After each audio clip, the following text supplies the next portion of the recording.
श्री स्वामी समर्थ सर्वांना माझ्या ब्रह्मांड नायक या चॅनलमध्ये तुमचं खूप मनापासून स्वागत आहे। तर आजच्या व्हिडिओमध्ये मी तुम्हाला आपण सत्यनारायणची पूजा का करावी, कोणत्या दिवशी करावी किंवा कधी करायची असती आणि त्याचे फळ आपल्याला काय भेटत असते, कशासाठी आपण ही सत्यनारायणची पूजा करावी आणि कोणी करावी, तर त्याविषयी आजची माहिती मी घेऊन आलेली आहे।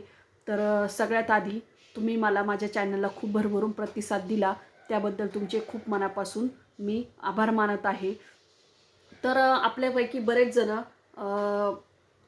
जे वर्षातला जसं की श्रावण महिना असेल किंवा गणपती असेल, या महिन्यामध्ये सत्यनारायणची पूजा करत असतात जोडीनं। एखाद्या ब्राह्मणाला बोलवतात आणि सत्यनारायणची पूजा ही वर्षातून एकदाच करत असतात।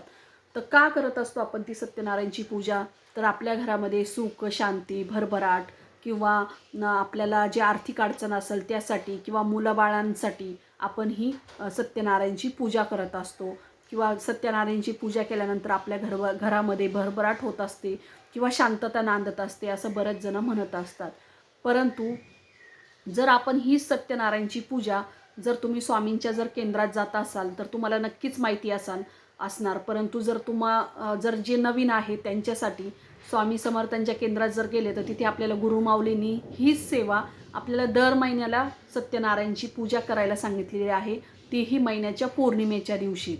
तर बरेच लोक ही सत्यनारायणची पूजा करत असतात, अगदी नित्यनियमाने खंड न पाडू देता। तुम्ही जर 11 म्हणजे असं कंटिन्यू जर तुम्ही ही सत्यनारायणची पूजा केली तर ह्या सत्यनारायणची पूजा केल्यानंतर काय होतं, तर तुमच्यावरती जर खूप कर्जबाजारीपणा असेल किंवा तुमच्याकडे पैसा खूप येतो तो टिकून राहत नाही, किंवा कोणत्या ना कोणत्या कारणामुळे आपल्याकडे पैसा टिकत नाही किंवा खूप कर्ज झालेलं आहे, काहीतरी इच्छा आहे तर ते पूर्ण होत नाही, तर त्यासाठी तुम्ही नक्कीच सत्यनारायणची पूजा करा। कारण दर पौर्णिमेला जी सत्यनारायणची पूजा आहे तर ती आपण करायची आहे आणि ती पूजा ही अगदी सोपी आहे। कोणत्याही प्रकारचं त्याला जास्तही म्हणजे सामान वगैरे किंवा खर्च लागत नाही, अगदी घरच्या साहित्यामध्ये ही सत्यनारायणची पूजा होत असते। तर आता या महिन्यामध्ये एप्रिलमध्ये सत्यनारायणची पूजा आहे। तर ती कधी सुरुवात करायची? तर सत्यनारायणची पूजा ही ज्या दिवशी पौर्णिमा असती तर त्या दिवशी आपल्याला ही सुरुवात करायची असती।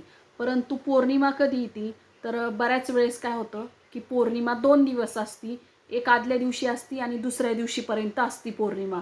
तर पौर्णिमा ही जर सकाळी चालू झाली म्हणजे आता येणाऱ्या 1 तारखेला सत्यनारायणची पूजा आहे, पौर्णिमेला सत्यनारायणची पूजा आहे। तर या दिवशी पौर्णिमा सकाळी 7:07 चालू होते आणि दुसऱ्या दिवशी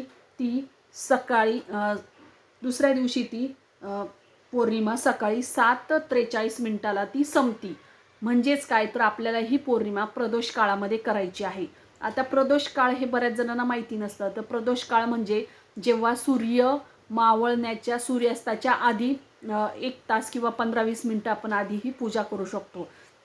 म्हणजेच काय, तर 5 ते 7 या काळामध्ये आपण ही सत्यनारायणची पूजा करायची असते।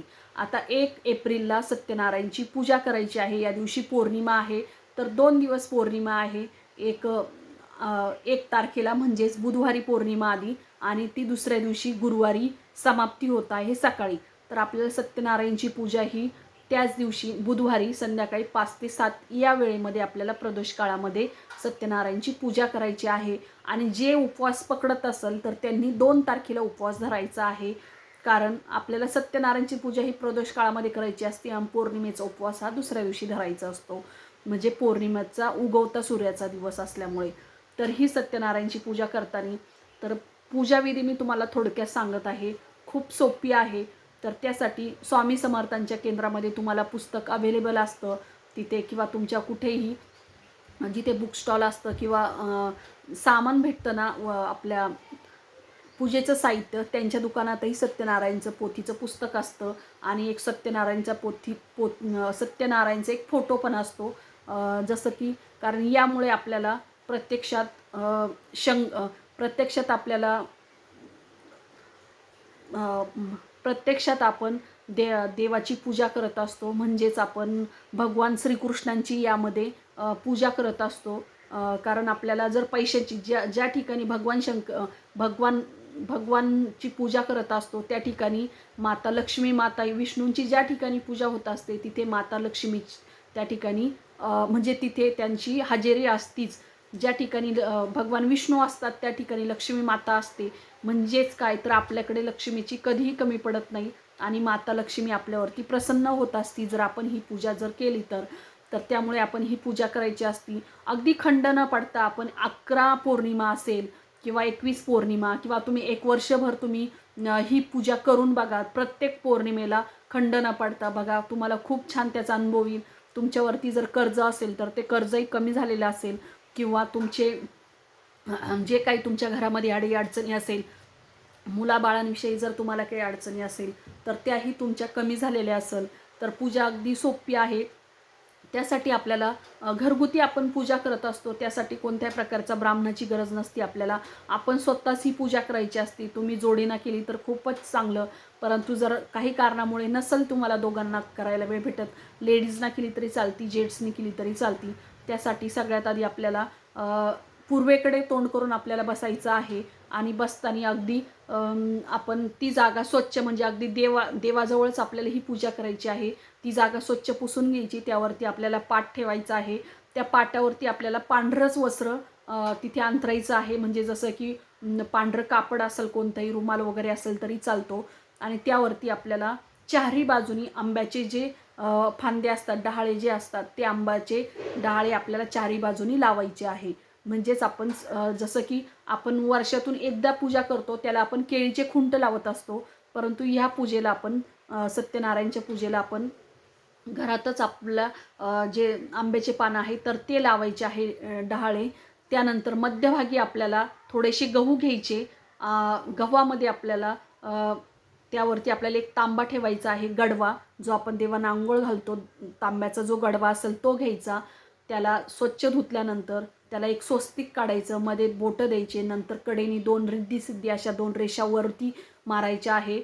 त्यानंतर त्यात पाणी टाकायचं. पाणी टाकल्यानंतर त्यामध्ये हळद, कुंकू, अक्षदा आणि 1 रुपयाचं नाणं असेल, फुलं असेल ते टाकायचं आणि त्यामध्ये आपल्याला जी नागवेलीची पानं आहेत तर ती नागवेलीची पानं त्यामध्ये ठेवायची आणि त्यावरती आपल्याला एक छान स्टीलची असेल, पितळाची असेल, कोणतीही वाटी घ्यायची आणि ती डिश असेल, वाटी असेल ती त्यावरती ठेवायची आहे तांब्यावरती आणि ती पूर्ण तांदळाने गच्च भरून आपल्याला ती वाटी ठेवायची आणि त्यावरती हळदी कुंकू टाकायचं आणि मग त्यावरती आपल्याला शालिग्राम विराजमान करायचा आहे. शालिग्राम म्हणजेच तुमच्या घरात बाळकृष्णाची मूर्ती असेल तर ती त्यावरती ठेवायची आहे.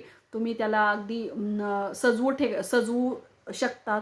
जसं की कपडे असेल, त्यांना टोपी असेल, हे सगळंही तुमच्या आवडीनुसार तुम्ही करू शकतात. त्यानंतर आपल्याला एक सत्यनारायणचा जो फोटो आहे तर तो फोटो ठेवायचा आहे आणि नंतर पुढे आपल्याला 2 जोड विड्याची पानं घ्यायची आहे. असे 3 वेळेस ठेवायची आहे आपल्याला ह्या कलशाच्या समोर.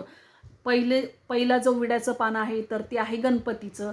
दुसरं जोड विड्याचं पान घ्यायचं आहे तर ते आहे आपली कुलदेवी आणि तिसरं जे विड्याचं पान आहे ती आहे वरुण देवता. या 3 जोड विड्याचे पानं घ्यायचे. त्यावरती त्या देवाची सुपारी ठेवायची आहे. तुम्ही त्यावरती नाव लिहूनच पेनाने नाव लिहून ठेवायचं. ही गणपतीची सुपारी आहे, ही लक्ष्मी कुलदेवतेची आहे आणि ही तुमच्या वरुण देवतेची आहे. असं झाल्यानंतर त्यांची आपल्याला त्या पुस्तकात दिल्याप्रमाणे पंचोपचार पूजा करायची आहे. पंचोपचार म्हणजेच काय तर सगळ्यात आधी आपण त्याला गंध लावायचा, त्यानंतर हळदी कुंकू लावायची, अक्षदा, नंतर फुले, त्यानंतर अगरबत्ती ओवाळायची, त्यानंतर आपण दीप ओवाळायचा आणि नंतर नैवेद्य दाखवायचा आहे त्या याला आणि नंतर मग आपल्याला तिन्ही यांना नैवेद्य दाखवून झाल्यानंतर आपल्याला शालिग्रामचीच म्हणजे बाळकृष्णांची पूजा करायची आहे, तीही पंचोपचार पद्धतीने. तर पंचोपचार पद्धतीने पूजा करताना त्यांना नैवेद्य, आता बाकीच्या देवांना आपण जे गणपती आहे त्यांना नैवेद्य आपण खडी साखरेचा नैवेद्य एका वाटीमध्ये घेऊन प्रत्येक देवाला वेगवेगळा नैवेद्य ठेवायचा आहे.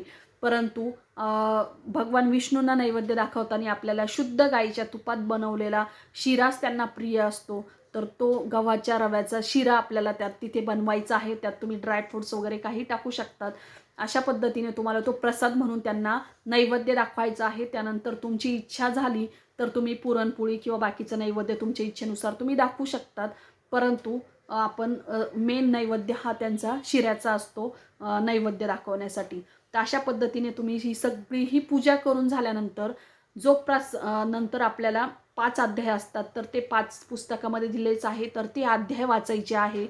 ते अध्याय वाचन झाल्यानंतर आरती करायची आणि जो नैवेद्य आहे तर तो नैवेद्य आपल्या घरामध्येच आपण जितके व्यक्ती असेल त्यांनीच खायचा आहे. इतर कुणालाही तो नैवेद्य खायला द्यायचा नाही. जसं शिऱ्याचा नैवेद्य असेल तर अगदी सोपी ही पूजा आहे. त्यानंतर दुसऱ्या दिवशी आपल्याला ती विसर्जित करायची आहे. विसर्जित करतानाही तिथे मंत्र दिलेला आहे पुस्तकामध्ये, तर तो मंत्र तिथे म्हणायचा आहे. तर अशा पद्धतीने अगदी त्यासाठी साहित्य तुम्हाला जे फुलं वगैरे असतात तेही लागतात. त्यानंतर तुम्हाला तुळशीचे पानं असतात तर तेही त्या ठिकाणी तुम्हाला लागणार आहे. कारण नैवेद्य दाखवताना आपल्याला ते अन्न शुद्ध होण्यासाठी आपल्याला तुळशीचं पानं त्यावरती ठेवावं लागतात. त्यामुळे तेही लागणार आहे तुम्हाला. तर नक्कीच तुम्ही आता 1 तारखेला आहे तर सत्यनारायणची पूजा करा आणि बघा तुमच्या घरामध्ये खूप सारे बदल झालेले असेल आणि ही पूजा दर पौर्णिमेला करायची आहे. ज्यामुळे तुमची जे संकट आहे किंवा तुमच्या ज्या अडचणी आहे तर त्या निघून जात असतात. व्हिडिओ कसा वाटला तुम्हाला, मी तुमच्याशी शेअर केलेला, तर तो नक्कीच मला कमेंटद्वारे कळवा. सगळ्यांना श्री स्वामी समर्थ आणि महाराज तुमच्याकडून नक्कीच चांगली सेवा करून घेतील ही मला खात्री आहे.